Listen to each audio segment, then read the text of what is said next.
Now back here on News 4 Tucson at 5, and as I mentioned earlier, tonight the family of Paul Clifford speaks exclusively to News 4 Tucson investigators in their first interview since Clifford was found brutally murdered Christmas Eve day.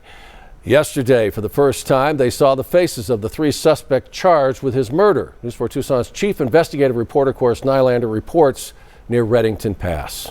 Well, this has been absolutely devastating for this family, as you can imagine. This is where Paul Clifford was found murdered next to a burning vehicle. You can still see out here charred gravel, and parts of the tree still have the scars from that horrible night.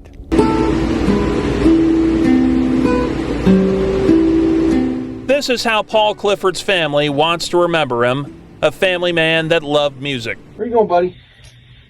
A cactus. Oh yeah, you got a cactus on your shoe. Yeah, watch out for that. His 3-year-old grandson, William, was his pride and joy. So every night when he's going to sleep, she gives him 2 hugs and kisses. She gives him a hug and a kiss from her, and then a hug and a kiss from Popsy. Yep. And then we tell him that Popsy's in our heart, and then he looks at us and he goes, Popsy's in your heart. Popsy's in your heart. Paul was also a devoted husband to Christina Clifford for 30 years.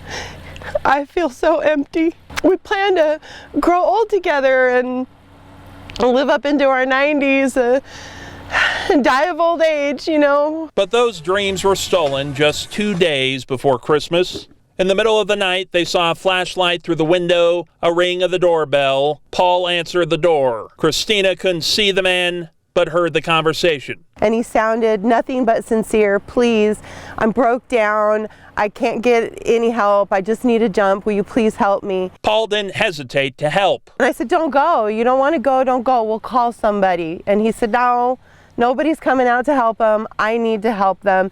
And he went out the door. That was the last time she saw her husband. He was found dead the following day here just a mile from home next to a burning car. Paul took his daughter Sabrina's truck. She had a GPS tracker. Deputies later able to find the truck at an apartment complex in Tucson. Sabrina says it took nearly 3 hours for a Pima County deputy to respond to her calls for help, while Pinal County sits only a couple miles away. And we would like to be contacted by Sheriff Nanos and come up with some sort of a plan for a deputy ranger, or, you know, it's something that... Some kind of open communication between Pima and Pinal.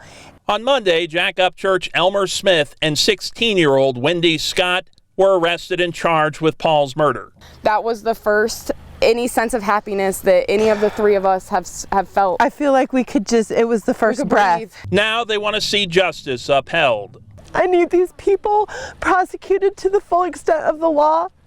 I don't care what their ages are. They were all adults. They all made this decision to do this to my husband.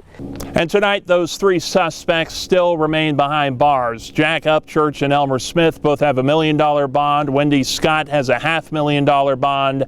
Clifford's family tells me they plan to be at every single court appearance pushing for justice. The trio will be back in court Friday next week. Reporting from Reddington Pass, Cora Nylander, News 4 Tucson.